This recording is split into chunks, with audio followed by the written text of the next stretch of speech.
Halo, selamat datang kembali di channel Cerita Momo.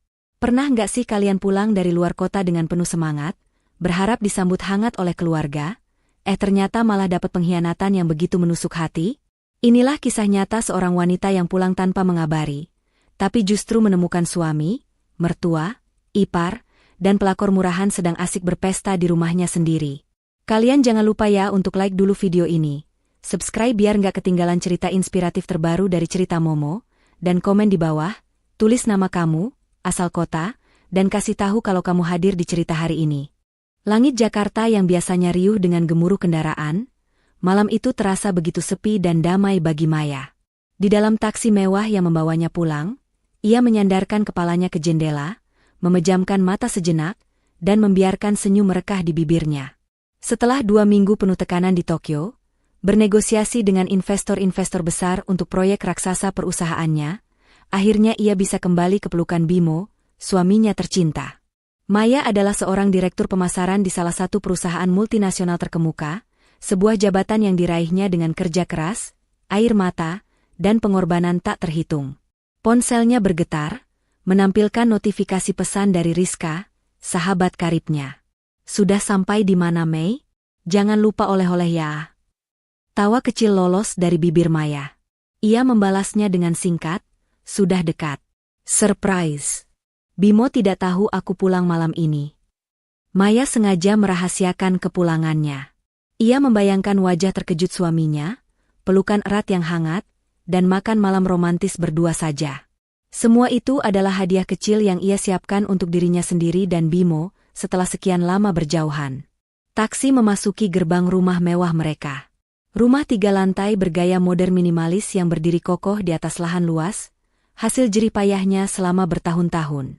Lampu-lampu taman yang biasanya temaram, malam itu menyala terang benderang. Terdengar samar-samar alunan musik disko dari dalam. Kening Maya mengernyit bingung. Ini bukan kebiasaan Bimo. Suaminya itu tidak suka mengadakan pesta besar, apalagi tanpa sepengetahuannya. Jantungnya mulai berdebar tak karuan. Bukan karena kegembiraan, melainkan sebuah firasat buruk yang merayap dingin. Maya membayar taksi dan melangkah keluar. Ia menahan napas, mencoba meyakinkan diri bahwa ini hanya perayaan kecil yang disiapkan Bimo untuk menyambutnya. Mungkin kejutan balasan? Ia melangkahkan kaki perlahan, melewati taman yang dihiasi lampu-lampu kelap-kelip. Suara tawa dan obrolan terdengar semakin jelas. Dari balik jendela besar ruang tamu, ia bisa melihat kerumunan orang.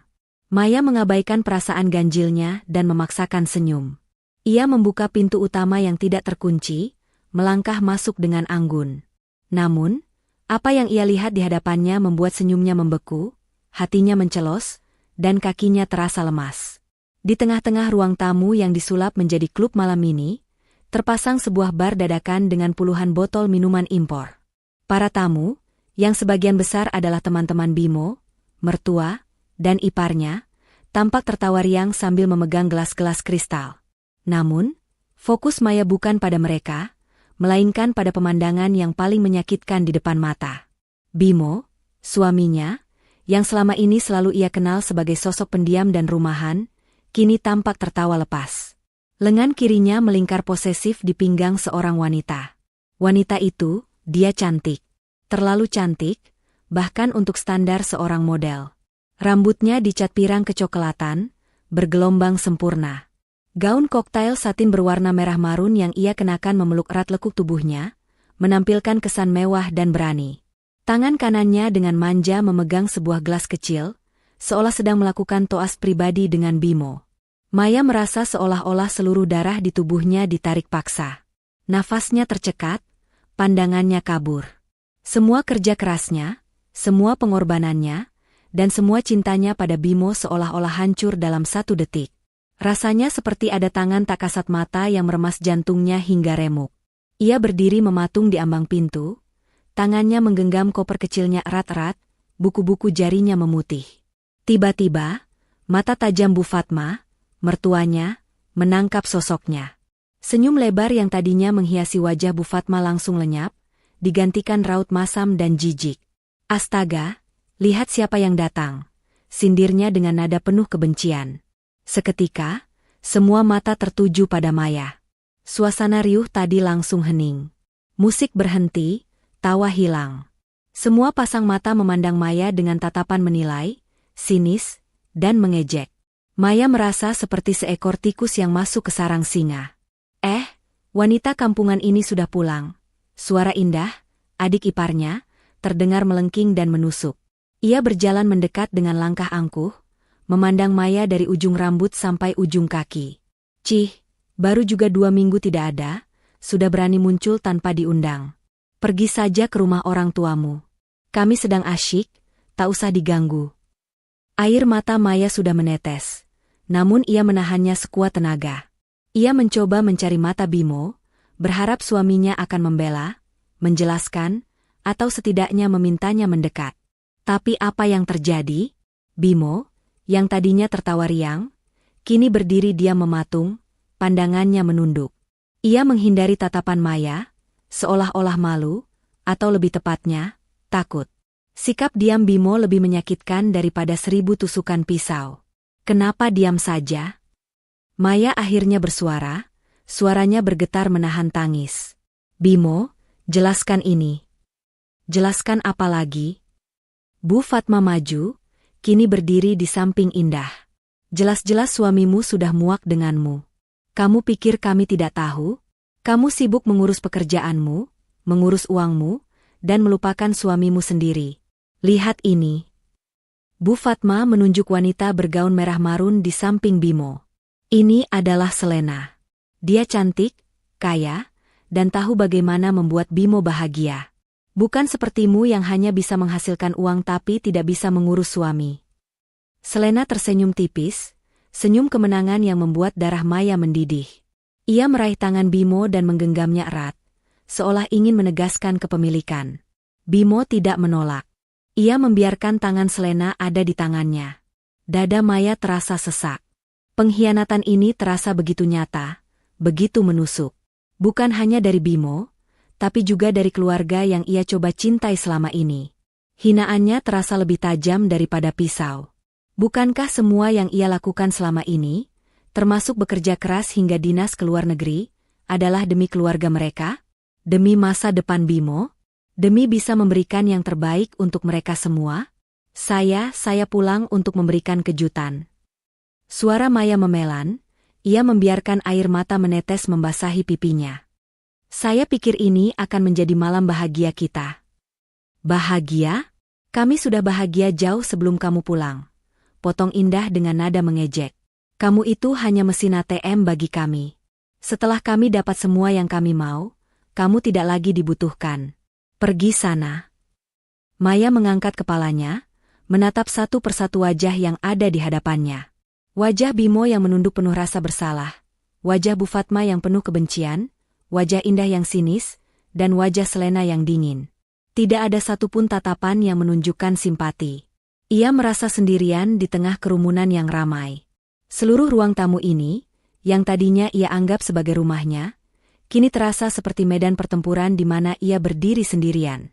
Baiklah. Bisik Maya, suaranya nyaris tak terdengar.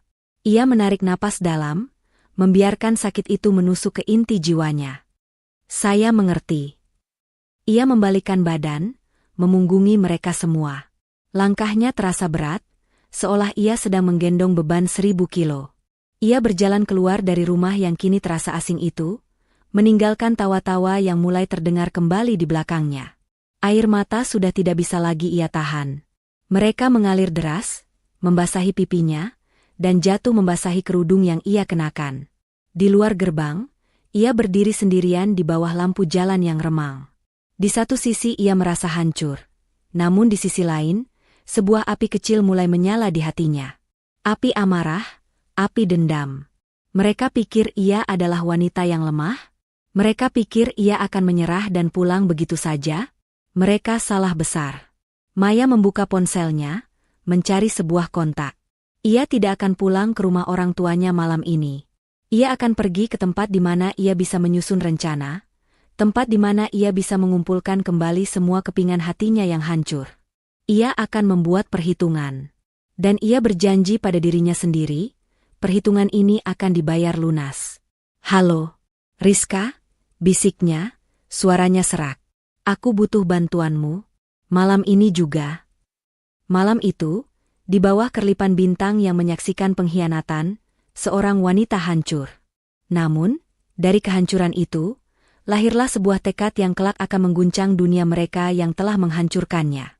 Angin malam Jakarta terasa dingin, namun tak sebanding dengan dinginnya hati Maya. Di dalam taksi yang membawanya entah kemana, ia membiarkan air mata membasahi pipi. Ponselnya bergetar tak henti-henti, menampilkan nama Bimo dan Indah yang silih berganti. Ia menolak semua panggilan, membiarkan layar ponselnya mati, seolah-olah ingin memutus semua kontak dengan dunia yang baru saja menghancurkannya.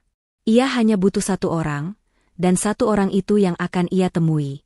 Setengah jam kemudian, taksi berhenti di depan sebuah hotel butik minimalis di kawasan Kemang. Bukan hotel mewah bintang 5, melainkan tempat yang tenang, pribadi, dan jauh dari keramaian. Ini adalah tempat di mana ia dan Rizka, sahabatnya, sering menghabiskan waktu untuk melepaskan penat. Maya turun dari taksi, langkahnya gontai. Ia masuk ke lobi, di mana Rizka sudah menunggunya dengan wajah cemas. Begitu melihat Maya, Rizka langsung menghampiri, memeluk sahabatnya erat-erat. Maya membalas pelukan itu, membiarkan tangisnya pecah. Semua emosi yang ia tahan di depan keluarga Bimo kini tumpah ruah.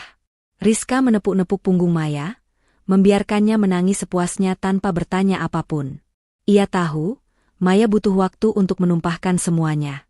Setelah tangisnya mereda, Rizka mengajak Maya ke sebuah kamar yang sudah ia pesan. Kamar itu sederhana namun nyaman, dengan jendela besar menghadap ke kota. Rizka memesan teh hangat dan beberapa camilan, lalu mendengarkan dengan sabar saat Maya mulai menceritakan semua yang terjadi. Maya tidak melewatkan satu detail pun. Dari momen ia masuk rumah, penghinaan dari mertua dan ipar, hingga sikap Bimo yang diam 1000 bahasa. Semakin ia bercerita, semakin besar amarah yang ia rasakan. Mereka menyebutku wanita kampungan. Suara Maya bergetar. Indah bilang aku hanya mesin ATM. Dan Bimo hanya diam. Dia tidak membela sedikit pun. Aku tidak tahu kenapa aku bisa sebodoh itu mencintainya. Rizka mendengarkan dengan mata berkaca-kaca.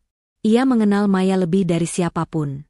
Ia tahu betapa kerasnya Maya bekerja, bagaimana ia mengorbankan waktu, tenaga, dan bahkan kebahagiaan pribadinya demi Bimo dan keluarganya.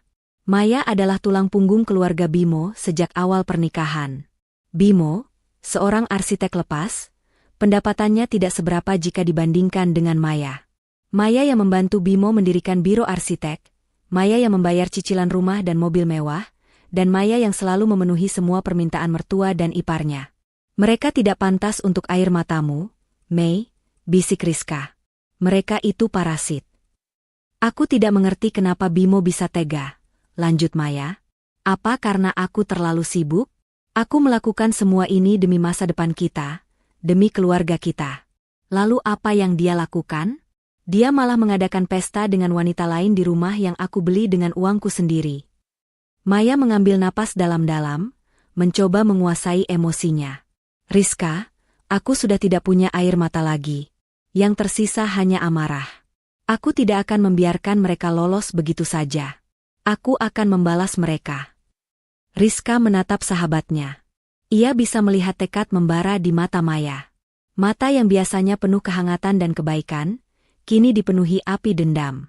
Ia tahu, kali ini Maya tidak main-main. Lalu apa rencanamu? Tanya Rizka pelan. Aku akan mengambil kembali semua yang sudah mereka ambil dariku, jawab Maya tegas. Semua. Rumah, mobil, bahkan biro arsitek Bimo. Aku akan membuat mereka miskin, dan mereka akan menyesal seumur hidup. Rizka tersenyum tipis. Aku di sisimu, Mei. Apapun yang terjadi, aku akan membantumu. Malam itu, di dalam kamar hotel, Maya dan Rizka mulai menyusun rencana. Maya menceritakan semua aset yang ia miliki, rekening bank, saham perusahaan, properti atas namanya, dan bahkan beberapa aset yang secara hukum masih atas nama Bimo namun dibeli dengan uangnya. Maya adalah wanita cerdas dan teliti. Sejak awal, ia sudah membuat perjanjian pranikah untuk melindungi asetnya, meskipun Bimo dan keluarganya tidak pernah tahu. Aku punya salinan semua dokumen, kata Maya, mengambil laptopnya dari tas. Semua properti, termasuk rumah itu, atas namaku. Hanya mobil sport Bimo dan beberapa perhiasan Ibu Fatma yang atas nama mereka, tapi aku punya bukti transfer bahwa semua itu dibeli dengan uangku. Rizka terkejut. Kamu benar-benar sudah memikirkan ini dari awal? Maya mengangguk. Bukan karena aku tidak percaya Bimo, tapi aku hanya ingin melindungi diriku sendiri. Insting bisnisku mengatakan bahwa aku harus selalu memiliki rencana B. Dan ternyata instingku benar. Mereka berdua menghabiskan malam itu dengan merinci setiap detail. Mereka membuat daftar aset, menyiapkan dokumen, dan mencari celah hukum. Maya menghubungi pengacaranya, Pak Haris, seorang pengacara senior yang sudah ia kenal sejak lama.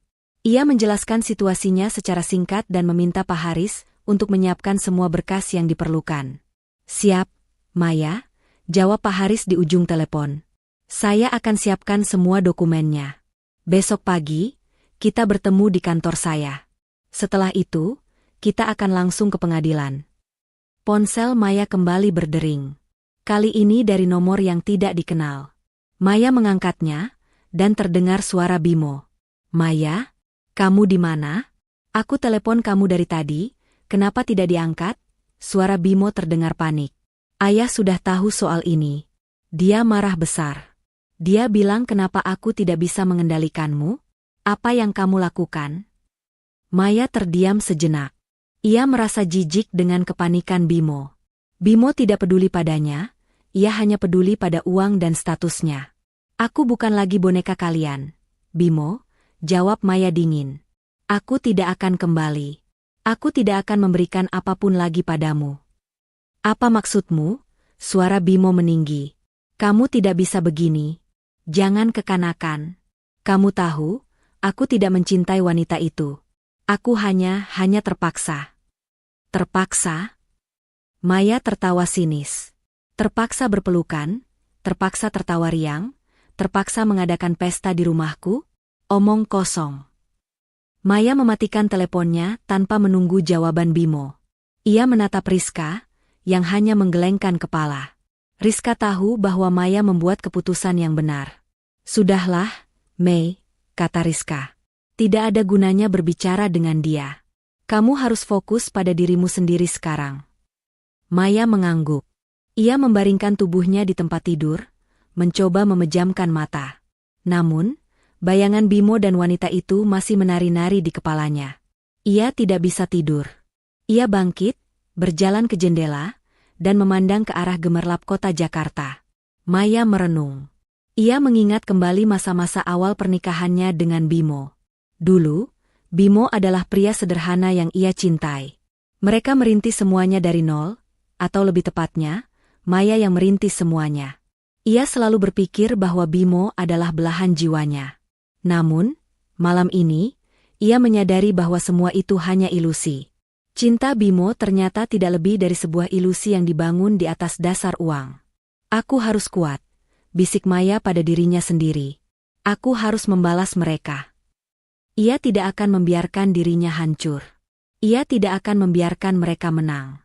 Ini bukan hanya tentang uang, ini tentang martabat, harga diri, dan keadilan. Ia akan memastikan bahwa Bimo dan keluarganya merasakan penderitaan yang sama, atau bahkan lebih, dari apa yang ia rasakan malam ini. Ia akan menjadi wanita yang tidak lagi bisa mereka pandang sebelah mata. Ia akan menjadi wanita yang akan mereka takuti dan hormati. Malam itu, di dalam kamar hotel yang hening, seorang wanita yang hancur perlahan-lahan membangun kembali dirinya. Ia menggenggam erat tekadnya, siap untuk memulai pertempuran yang akan mengubah hidupnya, dan kehidupan semua orang yang telah mengkhianatinya. Mentari pagi Jakarta menyinari kota, namun sinarnya tak mampu menembus kegelapan di hati Maya. Malam telah berganti, air mata telah kering, dan kini yang tersisa hanyalah tekad baja. Tidak ada lagi wanita rapuh yang menangisi pengkhianatan. Yang ada sekarang adalah seorang wanita bisnis yang siap berperang, dan ia tahu betul bagaimana cara memenangkan pertempuran. Maya dan Rizka tiba di kantor pengacara Pak Haris tepat pukul 9 pagi. Kantor itu tampak seperti benteng hukum, dengan rak-rak penuh buku dan tumpukan berkas yang menjulang tinggi. Maya duduk di kursi kulit di hadapan Pak Haris. Sementara Rizka duduk di sampingnya, memberikan dukungan moral. Pak Haris, seorang pria parubaya dengan kacamata tebal dan wajah bijaksana, memandang Maya dengan sorot mata yang penuh hormat. Saya sudah menerima semua berkas yang Anda kirimkan tadi malam. Maya, ucapnya, suaranya tenang. Jujur, saya sangat terkesan. Anda tidak hanya cerdas dalam bisnis, tapi juga sangat hati-hati dalam melindungi aset pribadi. Maya hanya mengangguk, tanpa ekspresi. Terima kasih, Pak. Jadi, apa saja yang bisa kita lakukan? Pak Haris membuka sebuah map besar. Mari kita bedah satu persatu. Anda mengirimkan saya salinan perjanjian pranikah yang Anda buat tanpa sepengetahuan Bimo. Benar? Ya. Itu ide dari seorang teman saya di bagian hukum perusahaan. Dia bilang, sebagai wanita karir, saya harus punya proteksi diri. Bimo hanya berpikir itu adalah perjanjian biasa, tidak ada yang serius. Jelas Maya. Sebuah senyum tipis, penuh ironi, muncul di bibirnya. Dulu, ia melakukannya karena cinta, berharap tak akan pernah menggunakan perjanjian itu. Kini, itu menjadi satu-satunya senjatanya. Perjanjian ini sangat kuat, Maya. Sangat kuat, ulang Pak Haris. Di sini tercantum bahwa seluruh aset yang Anda beli selama masa pernikahan, menggunakan dana dari rekening pribadi Anda, akan sepenuhnya menjadi milik Anda jika terjadi perceraian.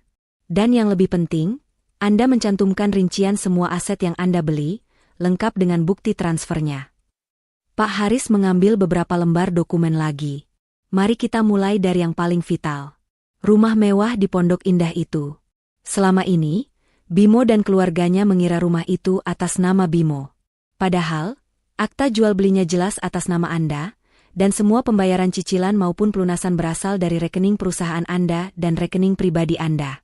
Bahkan, uang muka untuk rumah itu adalah bonus dari proyek Anda 5 tahun yang lalu. Rizka menoleh ke Maya dengan mata terbelalak. Jadi, rumah itu benar-benar milikmu. Maya mengangguk. Ya, dari awal. Bimo tidak pernah tahu. Dia hanya tahu bahwa uangnya masuk ke sana. Dia tidak pernah mengecek detailnya. Ini adalah poin terkuat kita, kata Pak Haris. Saya akan ajukan permohonan ke pengadilan untuk pengosongan rumah secara paksa. Kita punya semua bukti. Bimo dan keluarganya harus segera angkat kaki dari sana. Selanjutnya, Pak Haris menyinggung tentang aset-aset lainnya. Lalu, ada 2 mobil. Mobil BMW seri 7 yang Bimo pakai, dan mobil sport Porsche yang sering ia pamerkan. Keduanya terdaftar atas nama Bimo, tapi saya punya bukti transfer dari rekening Anda yang mencakup semua pembayaran cicilan dan pelunasannya. Kita bisa ajukan gugatan perdata untuk mengambil alih kedua kendaraan itu. Bagaimana dengan biro arsitek Bimo? Tanya Maya. Dia sering membual kalau biro itu adalah hasil kerja kerasnya.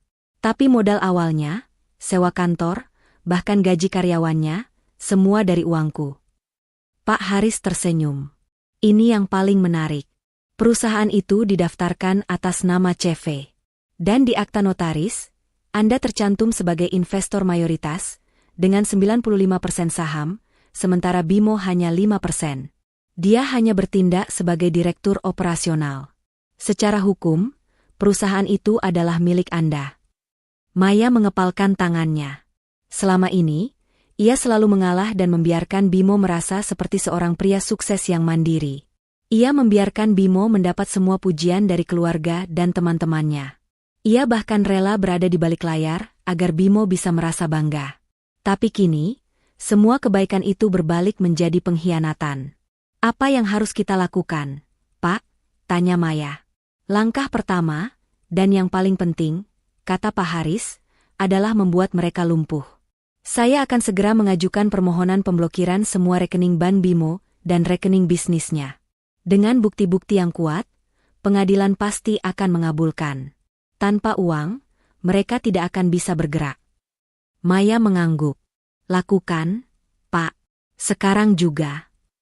Langkah kedua, kita akan mengirimkan surat peringatan ke rumah mereka, memberi tenggat waktu 24 jam untuk mengosongkan rumah.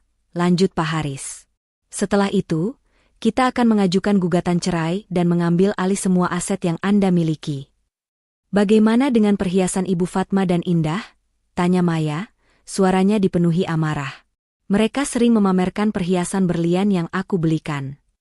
Kita juga bisa mengajukan gugatan perdata untuk itu. Kita punya bukti transfer dari Anda ke toko perhiasan ternama. Semua perhiasan itu secara hukum adalah milik Anda. Bahkan gaun dan tas mahal mereka, kita bisa melacaknya. Kita akan mengambil semuanya, Maya. Maya menahan napas. Ia tidak pernah berpikir balas dendam akan terasa begitu memuaskan. Setelah berjam-jam berdiskusi dengan Pak Haris, Maya dan Rizka keluar dari kantor pengacara dengan senyum di wajah mereka. Mereka tidak lagi berbicara tentang sakit hati, tapi tentang strategi dan langkah-langkah hukum. Saat itu juga, di rumah mewah yang sebentar lagi bukan lagi milik mereka, Bimo terbangun dengan kepala pusing. Ia melihat ke sekeliling, dan bayangan pesta tadi malam masih terlihat. Bimo tersenyum, mengingat betapa bahagianya ia kemarin bersama Selena dan keluarganya. Ia meraih ponselnya, berniat menghubungi Selena, tapi matanya menangkap puluhan panggilan tak terjawab dari nomor yang tidak dikenal. Ia mengabaikannya, memilih untuk sarapan. Di meja makan, Bu Fatma tampak cemberut. Kenapa tidak ada sarapan? Bimo, pembantu-pembantumu kemana? Bimo mengangkat bahu. Tidak tahu. Mungkin mereka sedang bersih-bersih. Indah datang dengan wajah panik. Kak Bimo, ada apa ini? Kartu kreditku ditolak. Bahkan untuk membeli kopi di kafe depan pun tidak bisa. Bimo mengernyit. Mungkin jaringan bank sedang bermasalah, Indah. Coba cek lagi nanti. Namun, kepanikan semakin memuncak. Bimo mencoba mentransfer uang dari rekeningnya, tapi aplikasi banknya menunjukkan saldo nol dan muncul notifikasi, rekening diblokir. Wajahnya langsung pucat. Ia mencoba menghubungi bank, tapi tidak ada jawaban yang memuaskan. Ada apa, Bimo? Tanya Bu Fatma, suaranya meninggi. Kenapa wajahmu pucat begitu? Apa yang terjadi? Uangku hilang. Jawab Bimo, suaranya bergetar. Semua rekeningku diblokir. Bu Fatma dan Indah langsung histeris. Mereka mencoba menghubungi Maya, tapi nomornya tidak aktif. Mereka akhirnya menyadari bahwa semua ini pasti ulah Maya. Wanita, kampungan, yang mereka hina semalam kini membalas mereka dengan cara yang paling brutal. Bimo tidak bisa berpikir jernih.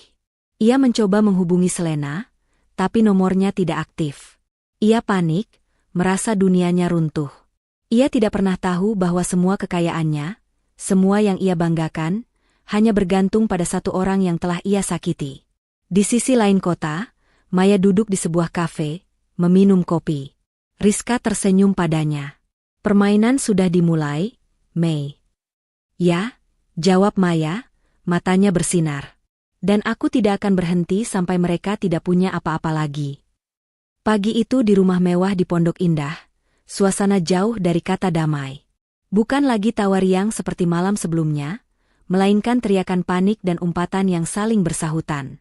Bimo, Bu Fatma, dan Indah kini berkumpul di ruang keluarga, dengan wajah-wajah pucat pasi.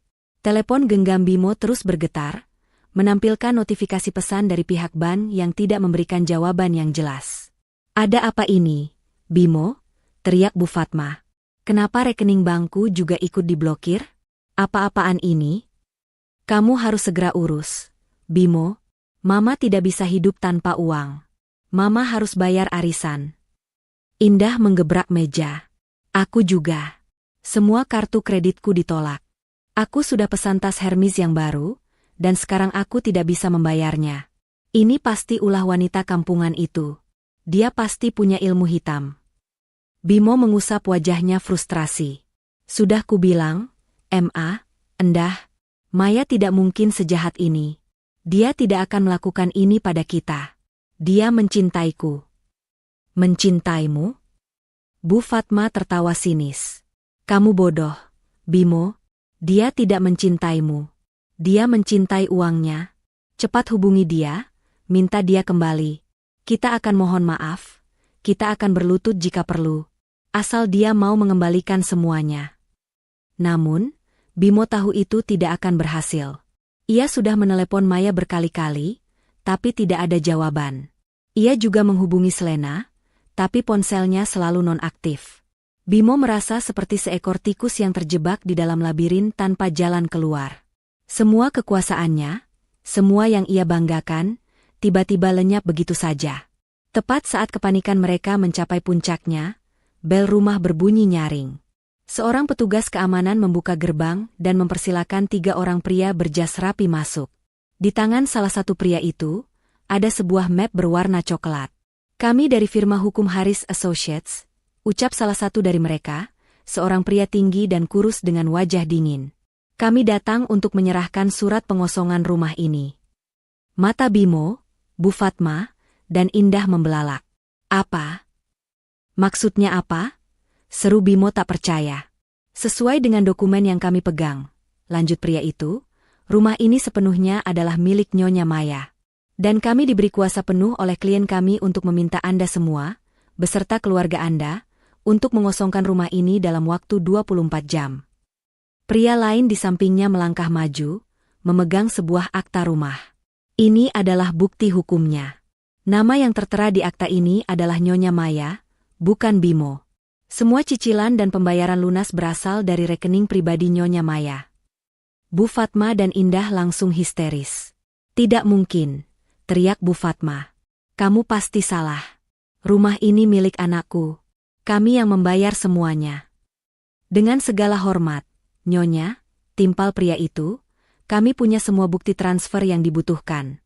Salinan dari notaris juga sudah kami pegang.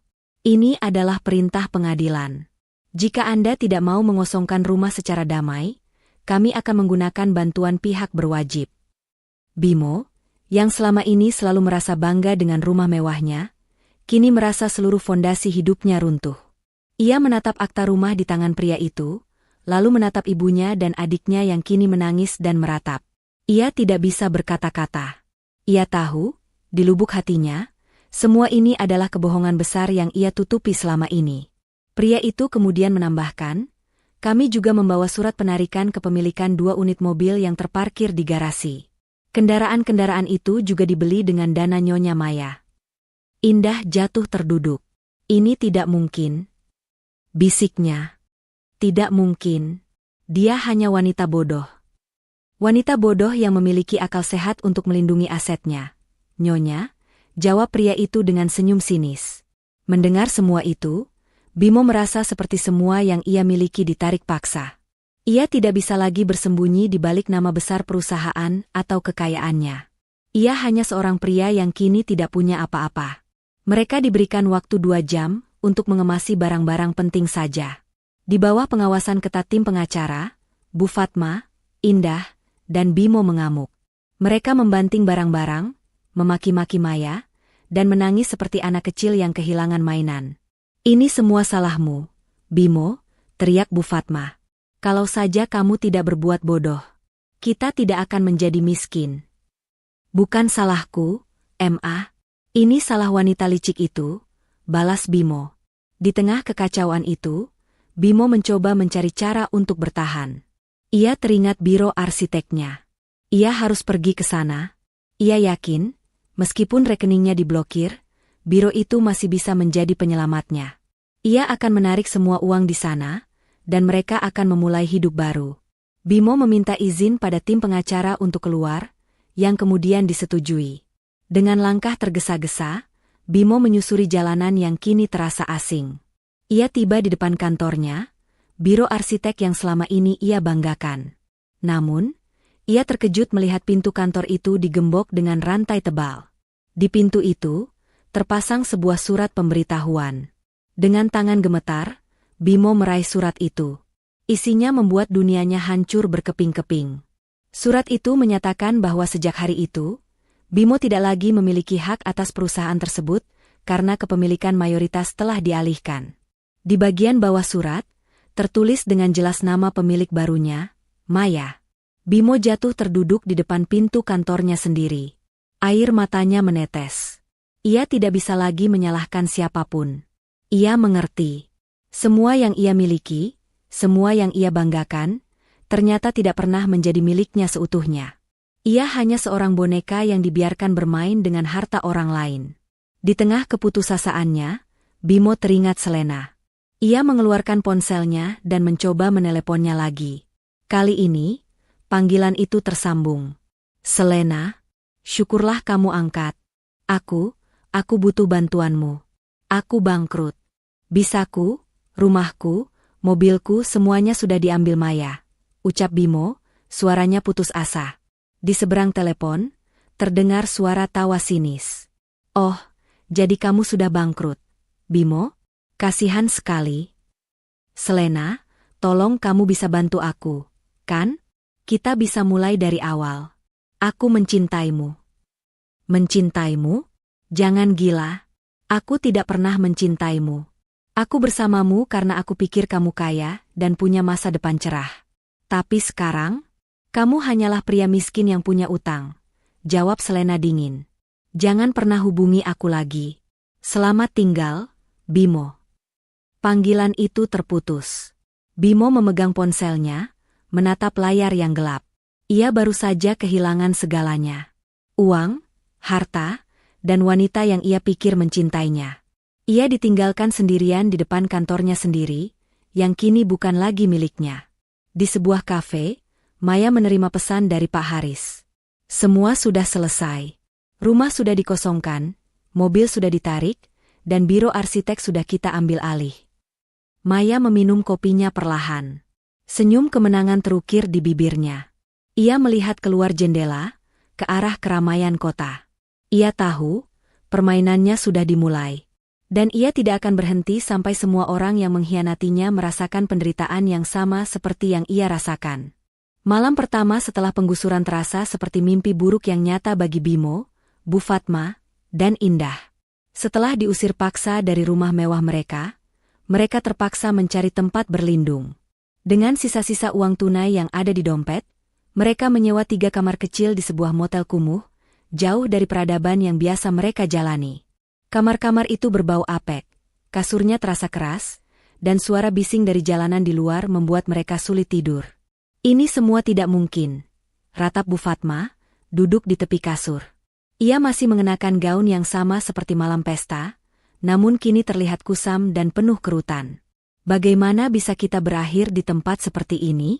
Ini salahmu, Bimo. Kalau kamu tidak selingkuh, kita tidak akan di sini. Salahku?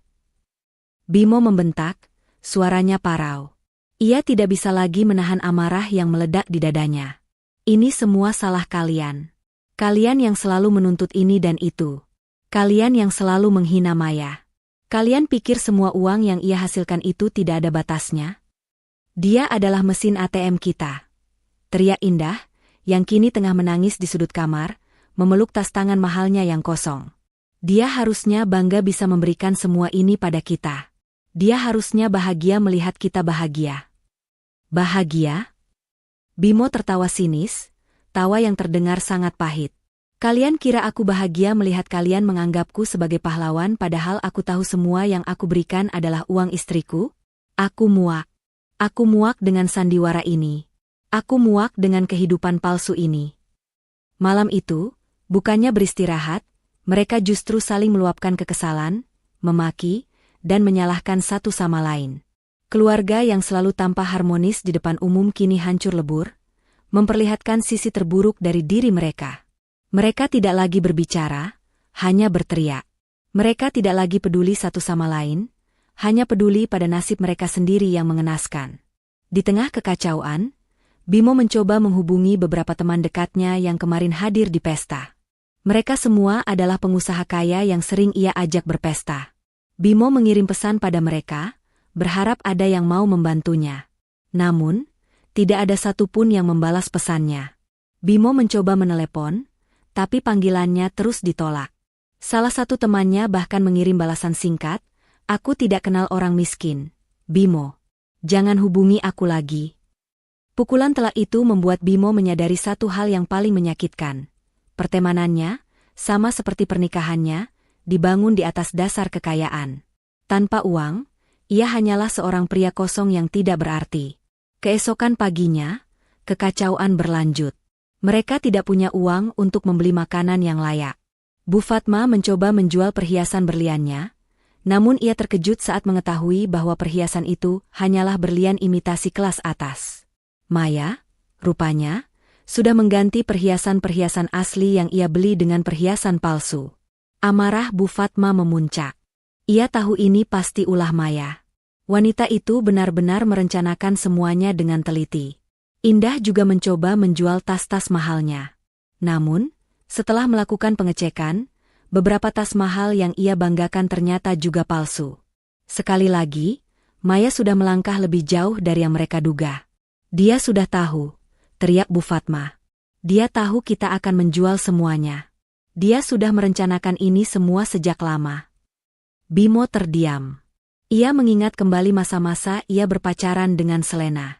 Selena, yang ia pikir mencintainya apa adanya, kini meninggalkannya begitu saja. Ia mengingat perlakuan Bu Fatma dan Indah yang selalu memandang rendah Maya, membandingkan Maya dengan wanita-wanita dari kalangan sosialita yang selalu mereka puji. Mereka semua buta, hanya melihat kekayaan, bukan hati. Ia menyadari, kesalahan terbesar bukanlah ketika ia berselingkuh, melainkan ketika ia membiarkan Maya, wanita yang telah memberikan segalanya untuknya, direndahkan dan diinjak-injak oleh keluarganya sendiri. Ia terlalu pengecut untuk membela Maya, terlalu terlena dengan kehidupan mewah, hingga ia melupakan esensi dari sebuah hubungan. Bimo tidak bisa tinggal diam. Ia harus melakukan sesuatu. Ia harus menemui Maya. Ia akan meminta maaf, berlutut jika perlu. Ia akan melakukan apapun agar Maya mau kembali, dan mengembalikan semua yang telah mereka ambil. Tanpa Maya, ia tahu, mereka tidak akan bisa bertahan. Dengan sisa uang yang ada, Bimo naik taksi menuju kantor lama Maya.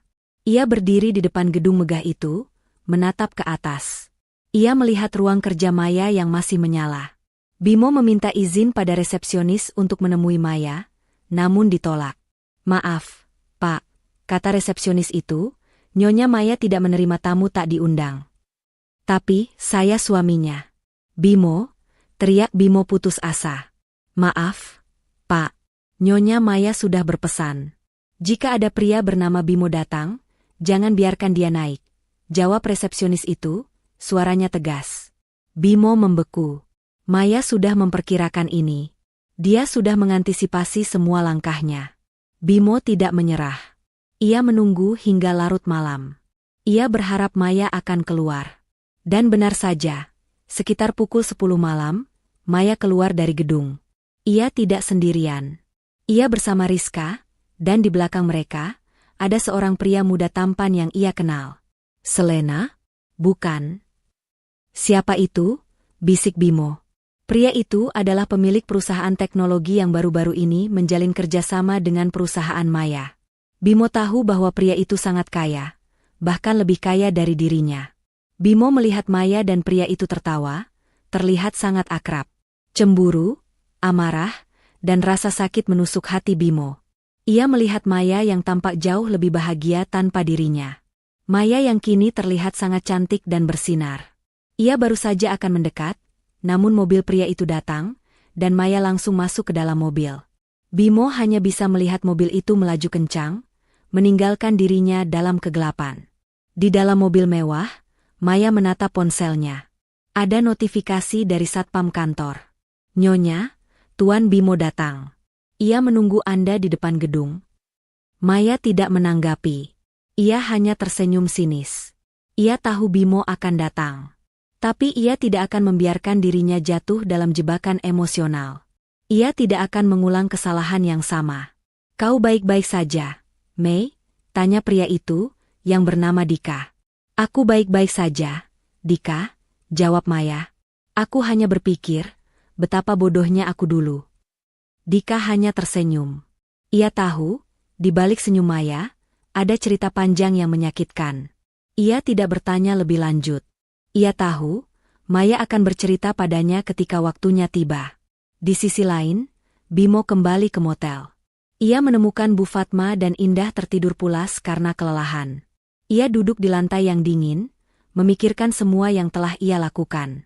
Ia tidak punya apa-apa lagi. Harta, uang, cinta, dan harga dirinya. Semuanya hilang, seperti debu yang tertiup angin. Ia menyesal, namun penyesalan itu datang terlambat. Keesokan paginya di rumah kontrakan yang sempit dan pengap, suasana terasa tegang. Bimo, Bu Fatma, dan Indah bangun dengan mata bengkak dan wajah kusut.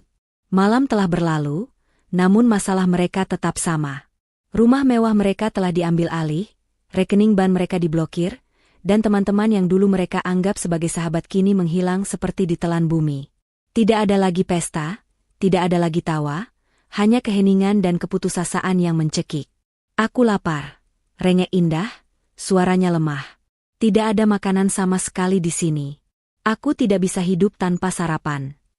Bu Fatma menatapnya dengan tatapan kosong. Diamlah, Indah. Aku juga lapar. Tapi kita tidak punya uang. Tidak ada yang bisa kita makan. Bimo, yang sejak subuh sudah mencoba menghubungi siapapun yang ia kenal, kini duduk lemas di lantai. Ponselnya mati karena baterainya habis.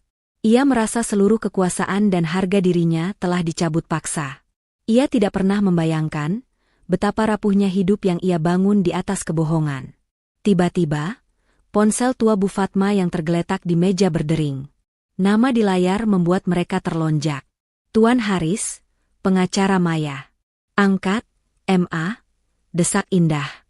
Mungkin dia mau memberitahu kita kalau Maya sudah gila dan mau mengembalikan semuanya. Bu Fatma mengangkat telepon dengan tangan gemetar. Halo. Suara Pak Haris di seberang sana terdengar tenang, namun penuh otoritas. Selamat pagi, Nyonya Fatma. Saya menelepon untuk memberitahu Anda bahwa hari ini, tim kami akan datang ke rumah kontrakan Anda untuk mengambil semua barang yang dibeli oleh Nyonya Maya. Bu Fatma terdiam, tidak bisa berkata-kata. Apa maksudmu? Kami sudah tidak punya apa-apa lagi. Ini semua yang tersisa. Anda salah, timpal Pak Haris. Kami punya daftar rinci. Mulai dari perabotan antik di ruang tamu, lemari pakaian Indah, bahkan perhiasan-perhiasan berlian yang Anda dan Nyonya Indah banggakan. Semuanya dibeli dengan uang Nyonya Maya. Dan kami punya semua bukti transfernya. Bu Fatma mematikan telepon dengan wajah pucat. Ia menatap Bimo dan Indah. Dia akan mengambil semuanya. Dia tahu. Dia sudah merencanakan ini semua sejak awal. Pukul 10 pagi, sebuah truk besar berhenti di depan rumah kontrakan mereka.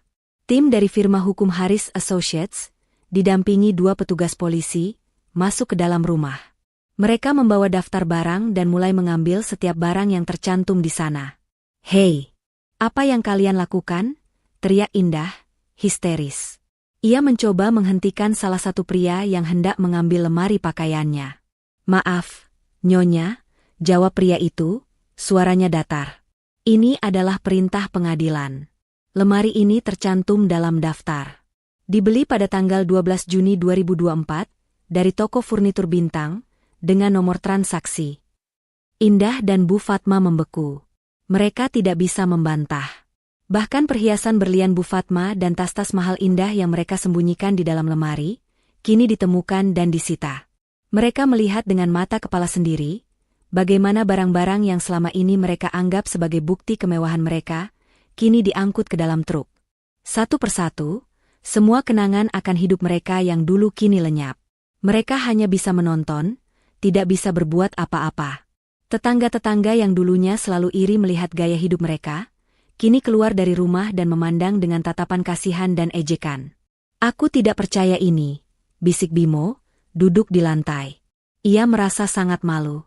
Ia melihat ayahnya, yang kini hanya bisa terduduk diam di sudut, tidak bisa menolong apa-apa. Semua kehormatan dan martabat yang mereka miliki kini telah hancur. Setelah tim pengacara pergi, rumah kontrakan mereka kini kosong melompong. Hanya tersisa kasur usang, beberapa pakaian kotor, dan piring-piring bekas yang belum dicuci. Mereka kini benar-benar tidak punya apa-apa. Kita harus menghubungi Maya, kata Bimo, suaranya putus asa. Kita harus berlutut di depannya. Memohon maaf. Kita harus mengemis agar dia mau kembali. Bu Fatma mengangguk setuju, air matanya sudah kering. Ya, Bimo. Kita tidak punya pilihan lain. Dia satu-satunya harapan kita. Dengan sisa-sisa tenaga, Bimo, Bu Fatma, dan Indah berjalan kaki ke kantor Maya. Mereka tidak punya uang untuk naik taksi. Bimo, yang dulu selalu mengenakan setelan jas mewah, kini hanya memakai kaos oblong yang kumal. Bu Fatma dan Indah, yang dulu selalu memakai pakaian bermerek, kini hanya memakai pakaian seadanya. Mereka tiba di depan kantor Maya, yang masih terlihat megah dan bersinar. Bimo mencoba masuk, namun lagi-lagi, satpam melarangnya. Nyonya Maya sudah berpesan, "Pak, jangan pernah biarkan Anda masuk," kata satpam itu tegas. "Tolong, Pak," pinta Bimo. "Ini penting sekali. Saya harus bertemu istri saya." "Anda bukan lagi suaminya," timpal seorang pria dari belakang mereka. Itu adalah Pak Haris. Ia menatap mereka dengan tatapan dingin. Nyonya Maya sudah mengajukan gugatan cerai. Dan gugatan itu sudah diterima oleh pengadilan. Hari ini juga, Anda bukan lagi suaminya. Pernyataan Pak Haris bagai petir di siang bolong. Bimo membeku. Ia tidak pernah tahu bahwa Maya sudah selangkah lebih maju. Ia tidak pernah tahu bahwa Maya sudah mempersiapkan semuanya dengan sangat matang. Ia tidak pernah tahu betapa cerdasnya wanita yang selama ini ia remehkan. Kita bisa minta maaf padanya," bisik Bu Fatma, suaranya gemetar. "Kita akan bersujud di kakinya. Tolong, Pak Haris, katakan pada Maya, kami menyesal." Pak Haris tidak menjawab. Ia hanya menatap mereka dengan tatapan kosong, lalu berbalik dan masuk ke dalam gedung. Ia membiarkan mereka, keluarga yang dulu sombong dan angkuh, kini terpuruk dan meratapi nasib mereka sendiri.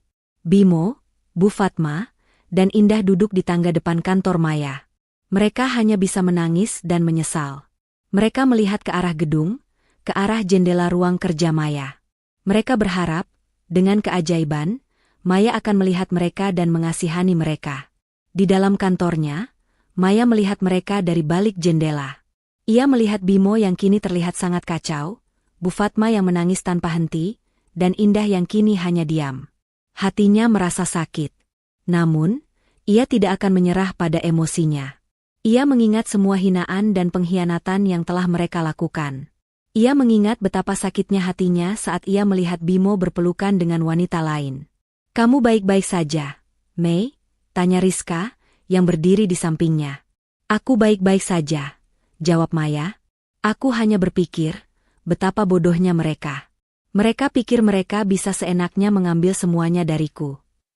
Mereka sudah mendapatkan balasan mereka," kata Rizka. "Mereka akan tahu, tidak ada yang bisa menyakitimu dan lolos begitu saja." Maya tersenyum, senyum yang penuh dengan kekuatan dan kebanggaan. Ia telah berhasil membalas mereka. Ia telah membuktikan bahwa ia bukan wanita lemah yang bisa diinjak-injak. Ia adalah seorang wanita kuat yang berhak atas kebahagiaannya. 2 bulan berlalu sejak Bimo, Bu Fatma, dan Indah diusir dari rumah mewah mereka. 2 bulan yang terasa seperti 2 tahun.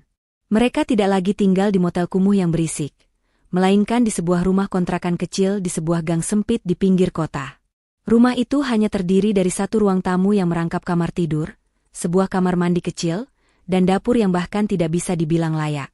Dindingnya lembab dan berjamur, atapnya bocor, dan perabotannya adalah barang-barang sewaan yang sudah usang dan berbau apek. Hidup mewah yang mereka kenal kini telah digantikan oleh realitas pahit. Bu Fatma, yang dulu tidak pernah menyentuh pekerjaan rumah tangga dan selalu bergantung pada asisten rumah tangga, kini harus mencuci piring dengan tangannya sendiri di wastafel yang mampet. Indah, yang dulunya selalu membeli pakaian dan tas mahal, kini hanya bisa memakai baju-baju seadanya yang sudah lusuh. Dan Bimo, yang dulu selalu memamerkan mobil sportnya, kini harus naik angkutan umum yang padat dan panas. "Aku tidak bisa begini lagi," ratap Indah suatu sore, sambil mengibaskan tangannya ke arah tumpukan piring kotor. "Aku tidak bisa hidup seperti ini. Aku butuh uang. Aku harus beli tas baru. Aku harus beli baju baru." "Diam," bentak Bimo, yang sedang mencoba memperbaiki kipas angin yang rusak. "Kamu pikir aku tidak ingin kembali ke kehidupan kita yang dulu? Tapi kita tidak punya uang. Kita tidak punya apa-apa. Semua ini salahmu, karena kamu terus-terusan menggerogoti uangku." "Uangmu?" teriak Indah histeris. "Uangmu dari mana?" "Semua itu uang Maya. Dia yang membayarkan semuanya. Kamu hanya pria tak berguna yang hanya bisa menumpang hidup pada wanita. Bu Fatma, yang sedang mencoba memasak nasi di dapur kecil, melempar sendok ke lantai. Kalian berdua sama-sama bodoh. Kalau bukan karena kalian berdua, kita tidak akan berakhir seperti ini. Bimo yang tidak bisa setia, dan Indah yang tidak bisa mengendalikan lidahnya. Maya tidak akan melakukan ini kalau bukan karena kalian. Mereka tidak lagi berbicara dengan nada normal, melainkan dengan teriakan dan umpatan. Keluarga yang dulu selalu tampak harmonis di depan umum, kini hancur lebur. Tidak ada lagi cinta, tidak ada lagi kasih sayang. Yang tersisa hanyalah kebencian dan penyesalan. Di tengah kekacauan itu, pintu kontrakan mereka diketuk dengan sangat keras. Bimo membuka pintu dan melihat dua pria berbadan besar dengan wajah garang berdiri di sana. Mereka adalah penagih hutang yang dikirim oleh bank-bank tempat Bimo dan Indah mengambil kredit. "Selamat siang, Bapak Bimo," sapa salah satu pria itu dengan senyum sinis. "Kami datang untuk menagih hutang-hutang Anda. Totalnya sudah mencapai 50 juta rupiah, termasuk bunga dan denda keterlambatan." Wajah Bimo langsung pucat. Ia tidak pernah memberitahu keluarganya tentang hutang-hutang ini. Ini adalah hutang-hutang yang ia ambil untuk membeli hadiah-hadiah mahal untuk Selena, dan untuk membayar pesta-pesta mewah yang ia selenggarakan. Kami akan bayar secepatnya," kata Bimo, suaranya gemetar. "Tolong beri kami waktu." Pria itu tertawa. "Waktu Anda sudah habis. Kami tahu Anda sudah bangkrut. Tapi hutang tetaplah hutang. Kami akan datang setiap hari sampai Anda melunasinya. Atau, kami akan membuat hidup Anda lebih sengsara lagi." Ancaman itu membuat Bimo, Bu Fatma, dan Indah ketakutan. Mereka kini hidup dalam ketakutan. Setiap kali ada ketukan pintu, jantung mereka berdebar kencang. Mereka mencoba mencari pekerjaan, tapi tidak ada yang mau menerima mereka. Bimo, yang dulu seorang arsitek, mencoba melamar pekerjaan ke beberapa perusahaan arsitektur ternama. Namun, setiap kali ia menyebut namanya, para direktur hanya menggelengkan kepala. "Kami sudah dengar kabar tentang Anda, Tuan Bimo," kata salah satu direktur. "Reputasi Anda sudah tercoreng. Tidak ada perusahaan yang ingin bekerja sama dengan orang seperti Anda." Indah mencoba melamar pekerjaan di sebuah butik mewah. Namun, ia tidak tahu apa-apa tentang fashion. Ia hanya tahu bagaimana cara membeli, bukan bagaimana cara menjual. Ia bahkan tidak tahu cara menghitung kembalian. Ia diusir keluar dalam waktu 5 menit. "Ini semua salah Maya," teriak Indah saat ia pulang dengan wajah merah. "Dia menghancurkan hidupku. Dia menghancurkan reputasiku. Aku tidak bisa mendapatkan pekerjaan dimanapun." "Dia tidak menghancurkan hidupmu, Indah," kata Bimo, suaranya parau. "Kamu yang menghancurkan dirimu sendiri. Kamu terlalu sombong dan bodoh. Kamu pikir hidup ini hanya tentang uang dan tas mahal." Di tengah pertengkaran itu, Bimo melihat sebuah jam tangan mewah yang ia dapatkan dari pernikahan mereka. Itu adalah hadiah dari Maya. Bimo teringat, jam itu adalah jam tangan merek terkenal, yang harganya bisa mencapai ratusan juta rupiah. Ini adalah satu-satunya barang mewah yang tersisa. Dengan wajah penuh harapan, Bimo pergi ke toko perhiasan. Ia menunjukkan jam tangan itu pada penjual. Penjual itu melihatnya dengan teliti, lalu tersenyum sinis. Ini jam tangan palsu, Tuan," kata penjual itu. "Ini hanya replika murahan. Harganya tidak lebih dari 100.000 rupiah." Dunia Bimo terasa runtuh untuk kedua kalinya. Ia tidak bisa percaya. Maya sudah selangkah lebih maju. Ia bahkan sudah merencanakan ini semua. Ia sudah mengganti jam tangan aslinya dengan jam tangan palsu. Bimo pulang dengan perasaan hancur. Ia melihat ke arah keluarganya yang sedang bertengkar. Ia menyadari, semua yang ia miliki, semua yang ia banggakan, semua yang ia anggap sebagai hidup, hanyalah sebuah kebohongan yang besar. Maya telah menunjukkan padanya, bahwa tanpa dirinya, ia hanyalah seorang pria kosong yang tidak punya apa-apa. Sementara itu, di sebuah restoran mewah, Maya sedang makan malam dengan Dika. Mereka tertawa, berbicara tentang bisnis dan masa depan. Maya terlihat sangat bahagia. Ia tidak lagi peduli dengan apa yang terjadi pada Bimo dan keluarganya. Ia tahu, Mereka sudah mendapatkan balasan mereka. Kamu baik-baik saja, Mei? Tanya Dika, melihat Maya melamun. Aku baik-baik saja, jawab Maya, tersenyum. Aku hanya berpikir, aku sudah menemukan kebahagiaanku. Dan aku tidak akan pernah melepaskannya lagi. Di sisi lain kota, di dalam sebuah rumah kontrakan yang sempit, Bimo, Bu Fatma, dan Indah duduk diam. Mereka tidak lagi bertengkar. Mereka terlalu lelah. Mereka tahu, mereka sudah mencapai titik terendah.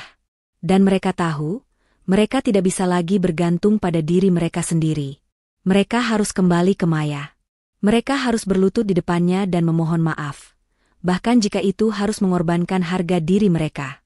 Malam itu di rumah kontrakan yang gelap dan pengap, Bimo mengambil napas dalam-dalam. Tangannya bergetar saat ia meraih ponsel pinjaman dari Bu Fatma. Setelah melewati 2 bulan penuh penderitaan dan penyesalan, ia menyadari satu hal, ia tidak bisa hidup tanpa Maya. Ia harus mengembalikan semuanya. Ia harus mendapatkan kembali Maya. Kamu harus bisa meyakinkannya, Bimo, bisik Bu Fatma, suaranya serak. Katakan padanya kalau Mama menyesal. Mama akan sujud di depannya. Kita tidak punya pilihan lain. Ya, Kak Bimo, timpal Indah. Katakan padanya kalau aku menyesal. Katakan padanya kalau aku sudah tidak sombong lagi. Bimo mengangguk, lalu menekan nomor Maya. Jantungnya berdebar kencang. Panggilan pertama tidak dijawab. Panggilan kedua, ketiga, hingga yang ke-10, semua berakhir dengan suara operator yang ramah, namun menyakitkan. Maya tidak menjawab. Bimo tidak menyerah. Ia mengirim pesan singkat. Mei, ini aku Bimo. Aku mohon, jawab teleponku. Aku butuh bicara. Tidak ada balasan. Bimo beralih ke aplikasi pesan. Ia mengirim pesan panjang, menceritakan semua penyesalannya. Ia mengakui semua kesalahannya. Ia mengakui bahwa ia pengecut, bahwa ia membiarkan Maya direndahkan. Ia berjanji akan menjadi suami yang lebih baik. Namun, lagi-lagi, pesan-pesannya hanya dibaca, tanpa ada balasan. Sementara itu, di sebuah apartemen mewah, Maya sedang duduk di sofa, menikmati secangkir teh herbal. Ponselnya terus bergetar. Ia melihat nama Bimo, Bu Fatma, dan Indah silih berganti. Ia membiarkan panggilan-panggilan itu terus berbunyi. Hatinya tidak bergeming. Ia sudah tidak merasakan apa-apa lagi. Ia mengingat kembali malam pesta itu. Malam di mana ia diusir dari rumahnya sendiri. Malam di mana ia melihat tatapan Bimo yang dingin dan penuh pengkhianatan. Malam di mana ia mendengar kata-kata pedas dari Bu Fatma dan Indah. Semua itu masih terekam jelas di benaknya. Dan ia tidak akan pernah melupakannya. Maya tidak hanya diam. Ia memblokir semua nomor Bimo dan keluarganya. Ia tidak ingin lagi diganggu. Ia sudah memutuskan untuk memulai hidup baru, dan ia tidak akan membiarkan bayangan masa lalu menghantuinya. Keesokan harinya, di depan kantor Maya, Bimo, Bu Fatma, dan Indah kembali. Kali ini, mereka tidak peduli dengan rasa malu. Mereka duduk di trotoar, menunggu. Mereka berharap, dengan ketekunan, Maya akan melihat mereka dan mengasihani mereka. Maya, Maya, kami di sini, teriak Bimo, suaranya serak. Tolong, keluarlah, kami mohon maaf. Suara mereka bergema di jalanan yang sibuk, menarik perhatian orang-orang yang lewat. Beberapa orang menatap mereka dengan tatapan aneh, sementara yang lain hanya menggelengkan kepala. Namun, Maya tidak keluar. Ia tahu mereka ada di sana. Rizka sudah memberitahunya. Tapi ia tidak akan keluar. Ia tidak akan membiarkan dirinya menjadi pusat perhatian. Di dalam kantor, salah satu karyawan Maya menghampirinya. Maaf, Nyonya Maya. Di luar ada keluarga mantan suami Anda. Mereka berteriak-teriak dan meminta Anda keluar. Maya tersenyum tipis. Biarkan saja. Mereka akan lelah dan pergi sendiri. Tapi, mereka bilang mereka akan membuat keributan. Mereka akan berteriak sampai Anda keluar. Tidak masalah, jawab Maya tenang. Mereka hanya orang-orang putus asa. Jangan hiraukan mereka. Saya punya pekerjaan yang harus saya selesaikan. Di sisi lain, Bimo dan keluarganya kini berhadapan dengan petugas keamanan. Mereka diusir dari lobi, diancam akan dilaporkan ke polisi jika tidak segera pergi. Mereka tidak punya pilihan lain. Mereka akhirnya pergi, dengan perasaan hancur dan malu yang luar biasa. Malam itu, mereka kembali ke rumah kontrakan. Mereka tidak lagi berbicara. Mereka hanya duduk diam, memikirkan semua yang telah mereka lakukan. Bimo mengambil selembar kertas dan mulai menulis. Ia menulis surat untuk Maya, menceritakan semua penyesalannya. Ia berjanji akan menjadi suami yang lebih baik, bahwa ia akan bekerja keras, bahwa ia akan melakukan apapun agar Maya mau kembali. Ia pergi ke kotak pos terdekat dan mengirimkan surat itu. Ia berharap, dengan cara ini, Maya akan tergugah. Ia berharap, surat itu akan menjadi satu-satunya cara untuk menyelamatkan dirinya. Di sisi lain kota, Maya sedang makan malam dengan Dika. Dika, seorang pria yang baik dan pengertian, selalu membuat Maya tersenyum. Ia tidak pernah memaksanya untuk membicarakan masa lalunya. Ia selalu ada untuknya, dan ia selalu menghormatinya. Aku sangat bahagia bersamamu, Dika, kata Maya. Aku tidak pernah merasa sebahagia ini sebelumnya. Dika tersenyum. Aku juga, Maya. Kamu adalah wanita terkuat yang pernah aku temui. Pagi hari, Maya mendapatkan surat dari Bimo. Ia membacanya, tidak dengan marah, tapi dengan perasaan hampa. Ia melihat kata-kata, maaf, penyesalan, dan cinta. Tapi semua itu tidak lagi berarti apa-apa. Ia sudah terlalu jauh. Ia sudah terlalu banyak disakiti. Ia mengambil surat itu dan merobeknya menjadi potongan-potongan kecil. Ia membuangnya ke tempat sampah. Ia tidak akan mengulang kesalahan yang sama. Ia tidak akan membiarkan dirinya jatuh dalam jebakan emosional. Ia sudah menemukan kebahagiaannya, dan ia tidak akan pernah melepaskannya lagi. Hening. Itulah satu-satunya kata yang bisa menggambarkan suasana di rumah kontrakan Bimo, Bu Fatma, dan Indah. Tidak ada lagi teriakan, tidak ada lagi umpatan. Semua energi mereka untuk bertengkar telah habis, digantikan oleh kelelahan yang mendalam dan perasaan putus asa. Mereka duduk di lantai yang dingin, masing-masing tenggelam dalam pikiran mereka sendiri, merenungkan kehancuran yang mereka sebabkan. Bimo menatap langit-langit yang berlumut. Pikirannya melayang kembali ke masa lalu. Ia mengingat saat ia pertama kali bertemu Maya. Maya adalah seorang wanita yang sederhana, cerdas, dan penuh cinta. Ia tidak punya apa-apa saat itu, tapi ia memiliki mimpi besar dan tekad baja. Bimo adalah seorang arsitek muda yang baru merintis karir, dan Maya adalah satu-satunya orang yang percaya padanya. Mayalah yang membiayai semua mimpinya, membantunya mendirikan biro arsitek, dan membantunya membangun reputasi. Mayalah yang selalu berada di sisinya, bahkan saat ia tidak punya apa-apa. Bodohnya aku, bisik Bimo pada dirinya sendiri. Aku terlalu dibutakan oleh ambisiku. Aku terlalu serakah. Aku tidak melihat berlian yang ada di depanku. Ia mengingat bagaimana ia membiarkan Maya direndahkan oleh ibunya dan adiknya.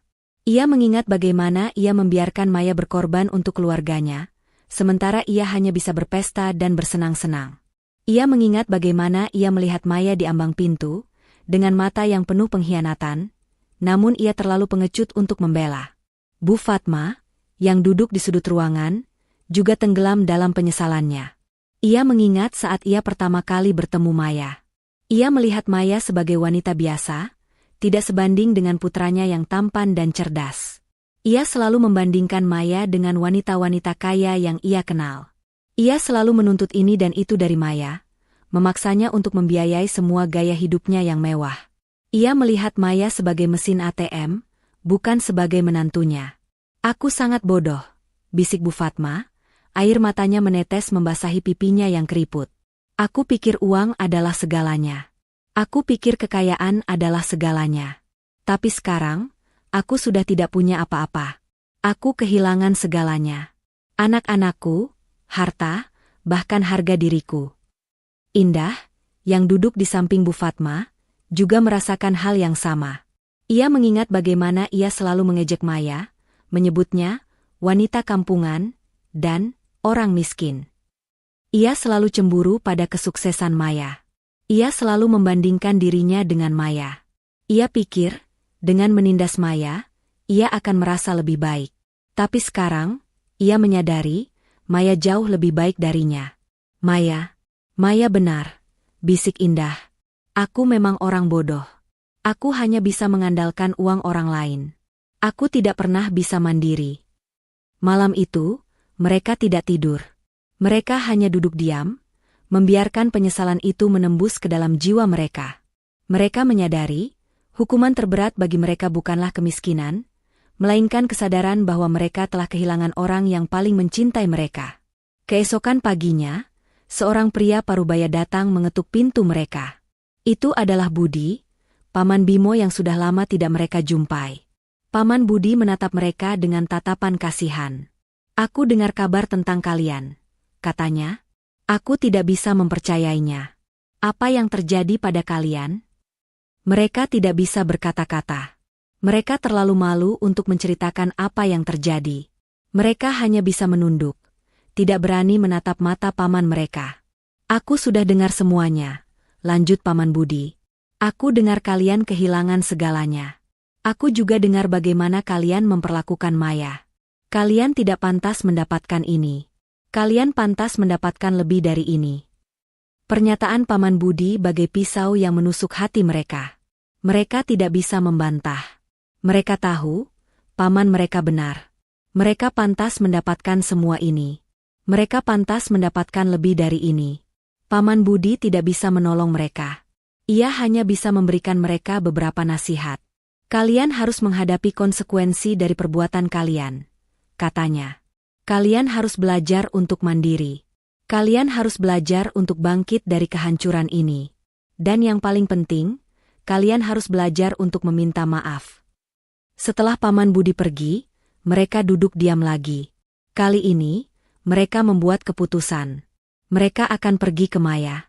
Bukan untuk meminta uang, bukan untuk meminta kembali, tapi untuk meminta maaf.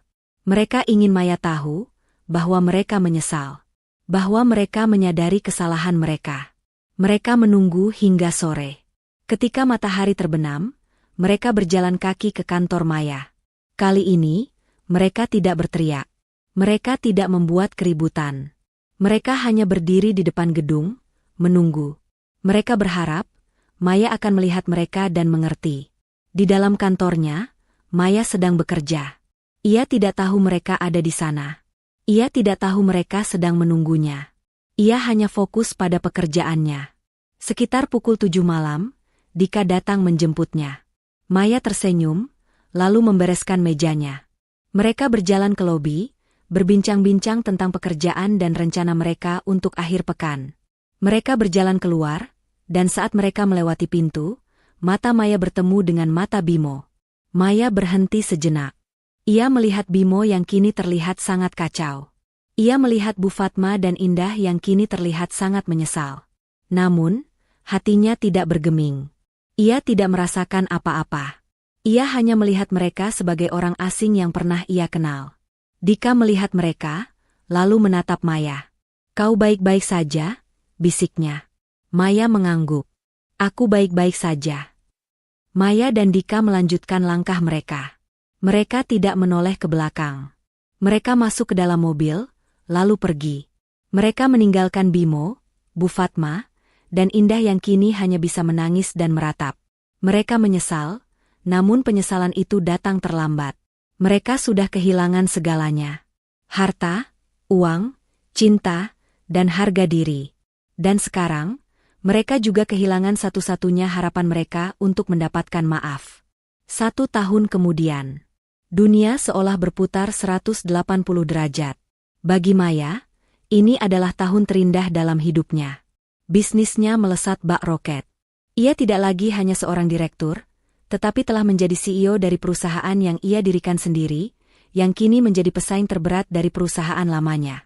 Ia juga tidak lagi hidup dalam bayang-bayang masa lalu yang kelam. Kebahagiaan sejati telah ia temukan. Bersama Dika, ia membangun kehidupan baru yang didasari oleh cinta, kepercayaan, dan rasa saling menghargai. Hubungan mereka bukan tentang uang atau status, melainkan tentang dukungan tulus dan cinta yang apa adanya. Maya belajar untuk mencintai dan dicintai tanpa syarat. Dika, di sisi lain, sangat mengagumi kekuatan dan ketegasan Maya, menjadikannya bukan hanya pasangan, tetapi juga seorang inspirasi. Di sebuah sore yang hangat, di sebuah taman yang dipenuhi bunga, Dika berlutut dan melamar Maya. Maya, dengan mata berkaca-kaca penuh kebahagiaan, mengiyakan lamaran itu. Ini adalah awal dari babak baru, yang jauh lebih indah dan damai. Sebuah pernikahan kecil namun elegan diadakan. Hanya dihadiri oleh orang-orang terdekat, termasuk Rizka, sahabat setia Maya, dan keluarga besar Dika yang sangat ramah. Di hari pernikahannya, Maya merasa sempurna. Tidak ada lagi luka, tidak ada lagi dendam. Ia kini menjadi wanita yang utuh. Di sisi lain kota, kehidupan Bimo dan keluarganya kini berada di titik nol. Mereka telah kehilangan segalanya. Setelah diusir dari rumah kontrakan, mereka tidak lagi punya tempat tinggal. Mereka menjadi tunawisma, hidup dari belas kasihan orang-orang. Bimo, yang dulunya tampan dan gagah, kini terlihat kuyu dan kurus. Wajahnya yang dulu selalu bersih, kini ditumbuhi jenggot tipis yang tidak terawat. Pakaiannya lusuh, dan kakinya dipenuhi luka. Ia mencoba mencari pekerjaan apapun, namun tidak ada yang mau menerimanya. Bu Fatma, yang dulu selalu memakai pakaian mahal dan perhiasan berlian, kini hanya memakai pakaian bekas. Ia selalu mengeluh sakit-sakitan, namun tidak ada uang untuk berobat. Wajahnya yang dulu selalu ceria, kini dipenuhi oleh kerutan penyesalan. Ia selalu memaki-maki Bimo dan Indah, namun kata-katanya tidak lagi punya kekuatan. Indah, yang dulunya selalu sombong dan angkuh, kini menjadi wanita yang pendiam. Ia tidak lagi peduli dengan penampilannya. Matanya kosong, dan ia selalu duduk di sudut, merenungkan semua kesalahan yang telah ia lakukan. Mereka bertiga kini hidup dalam kemiskinan, kelaparan, dan keputusasaan. Suatu hari, saat mereka sedang duduk di pinggir jalan, Bimo melihat sebuah mobil mewah melintas. Matanya membelalak. Itu adalah mobil sport yang dulu ia banggakan. Mobil yang dibeli Maya dengan uangnya. Dan di dalam mobil itu, duduk seorang wanita yang sangat ia kenal, Selena. Selena tidak menoleh, ia hanya melihat ke depan dengan wajah dingin. Bimo menyadari, Selena tidak pernah mencintainya. Ia hanya mencintai uangnya. 3 bulan setelah pernikahan Maya, ia dan Dika memutuskan untuk mengunjungi sebuah panti asuhan tempat Maya sering menyumbang. Panti asuhan itu berada di pinggir kota, dan jalan menuju ke sana melewati sebuah jembatan layang. Saat mobil mereka melintas di jembatan itu, Maya melihat sebuah pemandangan yang membuat hatinya mencelos. Di bawah jembatan, di sebuah kolong yang kotor, duduk 3 orang. Pakaian mereka lusuh, rambut mereka acak-acakan, dan wajah mereka dipenuhi debu. Itu adalah Bimo, Bu Fatma, dan Indah.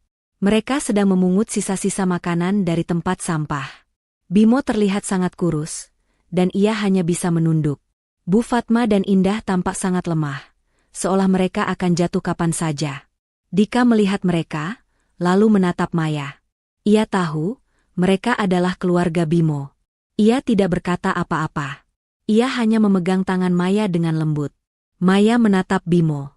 Mata mereka bertemu. Tidak ada amarah, tidak ada kebencian. Hanya ada kesedihan yang mendalam. Bimo menatap Maya dengan mata yang penuh penyesalan. Ia melihat Maya yang kini terlihat sangat bahagia dan bersinar. Ia melihat Maya yang kini telah menemukan kebahagiaannya. Ia melihat Maya yang telah menjadi wanita kuat dan mandiri. Air mata Bimo menetes. Ia menyesal.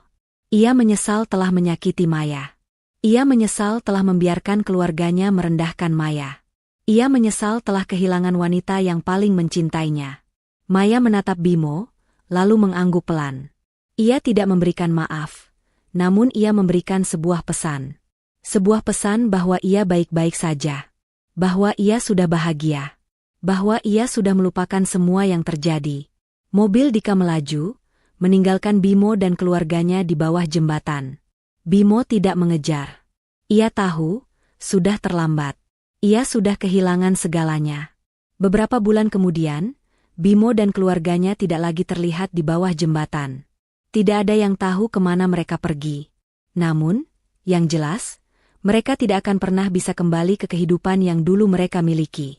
Mereka telah mendapatkan hukuman mereka.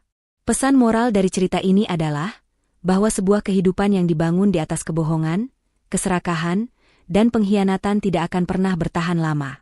Harta, uang, dan status adalah hal-hal yang fana. Yang abadi adalah kebaikan, kejujuran, dan ketulusan. Maya, yang dulu direndahkan, kini menjadi pemenang sejati. Ia tidak hanya memenangkan kembali hartanya, tetapi ia juga memenangkan kembali harga dirinya dan kebahagiaannya. Ia membuktikan bahwa seorang wanita yang kuat, mandiri, dan bermartabat tidak akan pernah bisa dikalahkan.